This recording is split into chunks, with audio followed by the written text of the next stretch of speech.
All right. Welcome, everybody, to our third segment of our podcast episode with Craig Chu and Jonah van der Embse from the Sexuality and Gender Alliance for Actuaries. My name is Michael Clark, host of the CCA's Leadership Development Podcast. Guys, for this last section here, I want to talk about leadership. That's the whole point of this podcast. And I think we've touched on some really great things over the last two segments that I want to then kind of bring in and tie into leadership. Craig, let me start with you with this first question. How do LGBTQ plus issues factor in to successful leadership? It's an interesting question, Michael, because I feel like there's certainly some chicken and egg aspects when we talk about LGBTQ plus issues, because in some respects, LGBTQ plus leaders should be seen as and want to be seen just like any other leader. The flip side of that coin is that, a lot of times people within the LGBTQ plus umbrella have personal backgrounds and information on, struggles that I think not everybody can fully appreciate if they haven't gone through them themselves. And so I think it's a question of visibility. It's a question whether leaders are LGBTQ plus or not. The visibility and open support for everybody to bring their whole selves to work, I think, is the most important thing. When I worked in larger groups, I would make sure, not conspicuously, but to be sure that I wasn't any more self-conscious talking about my husband than anybody else in leadership should be talking about their wife or partner. And as gender diversity becomes more, I would say, more understood and more known, I think the word partner is probably going to start to become a lot more used than husband or wife, because these are gender specific terms when, it shouldn't matter who we're talking about. It's the person I built a life with, who I support a lot and I enjoy traveling with. We did these things over the weekend and it's great. And, and I want to be able to talk to junior staff and help them understand, some of these interesting things. I still remember, one of my opportunities, I previously worked with the New York City office of the actuary. And I remember one of my last presentations during June, which most people know is Pride Month. I gave a presentation to the office on sort of the quick and dirty 20-minute summary of the gay rights movement, which, as many astute listeners will know, started with Stonewall and did not, end with Supreme Court decisions affecting same-sex marriage across the states, but is, always a fight and always a struggle as new issues come to light and as the umbrella expands to I think to encompass more underrepresented gender minorities. No, that's excellent. Jonah, how about you? How do LGBTQ issues factor into successful leadership from your perspective?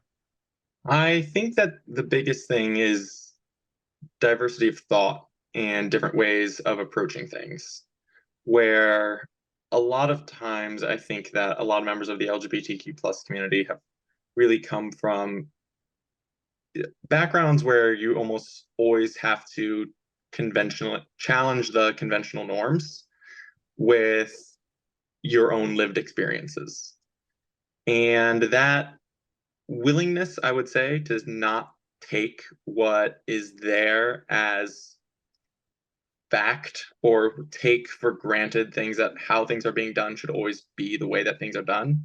Being open to a change and growth mindset, I think, is a very, very big and critical thing for a lot of different members of our community, where it's the openness to change and seeing how what is done is not necessarily always what is right. I like that. I think that's a very astute observation and applicable on so many levels.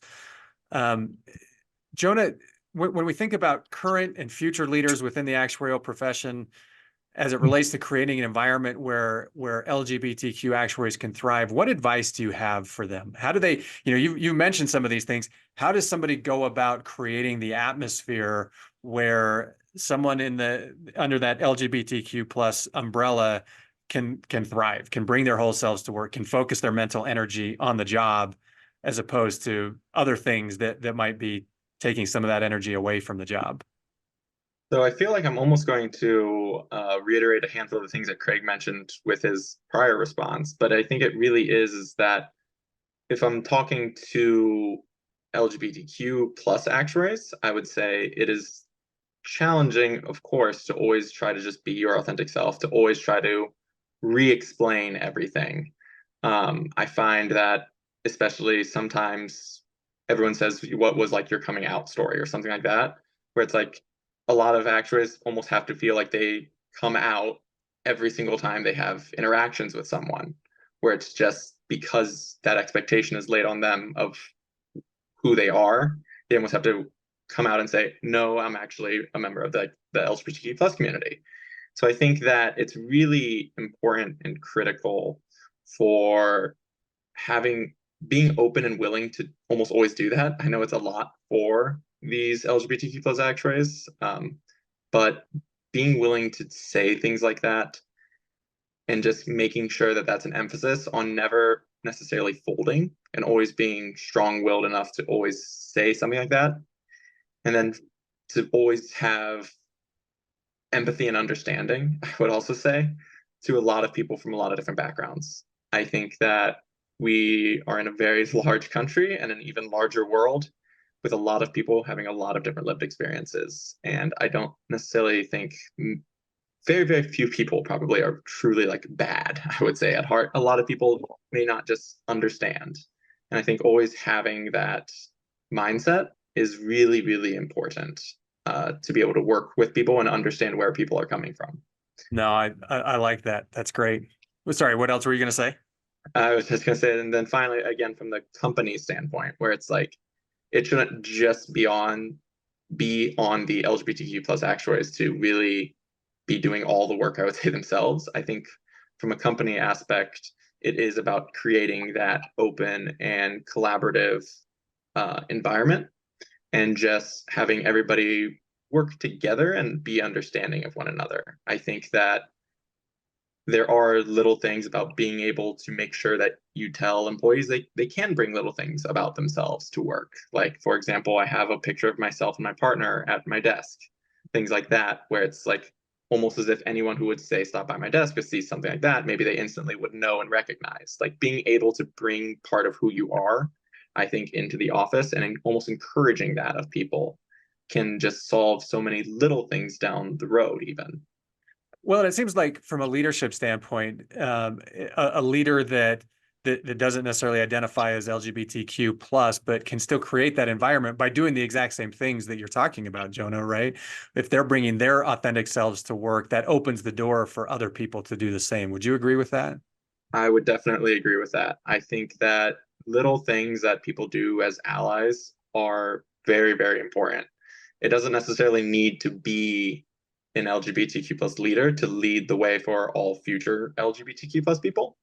But for anybody, I really think that you can set the stage and set the culture, and the culture is what will help everybody down the road. No, I think that's very insightful there, that from a leadership perspective, demonstrating that openness and bringing your whole self to work is what allows other people to do the same. I think that's great. Craig, let me flip it over to you. What advice do you have for current and future leaders within the profession as it relates to creating an environment where LGBTQ actuaries can really thrive? Yeah, it's tricky. I don't know that I'm going to say too much that's not echoing Jonah. Bring your whole self to work. Be confidently, if you're in a position where you find yourself in leadership, be confidently supportive in a way that people know you're supportive. You don't have to be conspicuous about it and hang banners in your office. But it is important to set a tone from the top. If you're the sort of person who's able to set the tone from the top. If you're a future leader, I think it's important to set a tone from the bottom. Say, I want to be able to do the best work I can. And part of that is being able to talk about my partner or to talk about my gender diversity or, to talk about certain aspects of the trans experience or the non-binary experience. I think those are all things that make up part of a person's whole that everybody should either be comfortable bringing or be comfortable showing that they're comfortable hearing. No, I like that. I think that's, I mean, good advice from both of you on this front. I mean, if I had to summarize our conversations from today, I mean, there's been a lot of good things shared, but I think the one thing that stands out more than anything is being able to bring your whole self to work, right? Not only from an LGBTQ plus perspective, but for people that are looking to be allies and advocates for people under that umbrella. They can do the same thing. They can set the tone. They can establish the culture, like Jonah mentioned, by bringing their whole selves to work and making it acceptable for other people to do the same. I think that's one of the things that I'm taking away from our discussion today, and I hope others will as well. So, guys, I want to thank both of you, Craig and Jonah, for being my guests on today's podcast.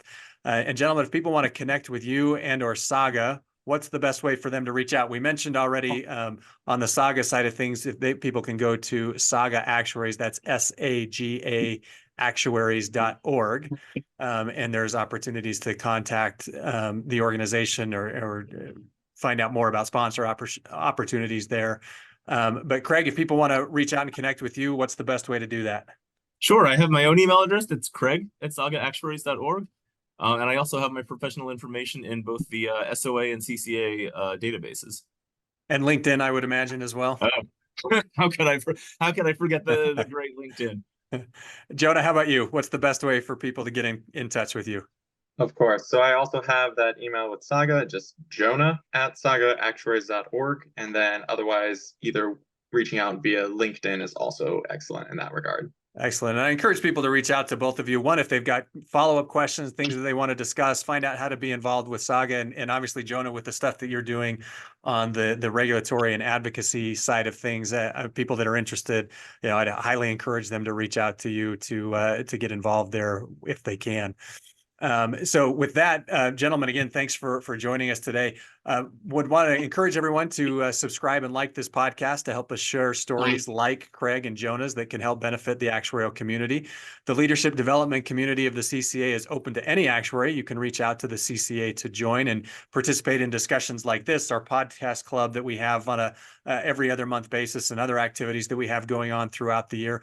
I want to thank Shannon Peterson of CCA staff for helping to produce today's event, and encourage all of you to join us for upcoming CCA events and follow us online and social media along with our website. So with that, Craig, Jonah, thank you again for your time and your insights. I really appreciate it. Thanks to you, Michael. This has been great. Michael, it was great chatting.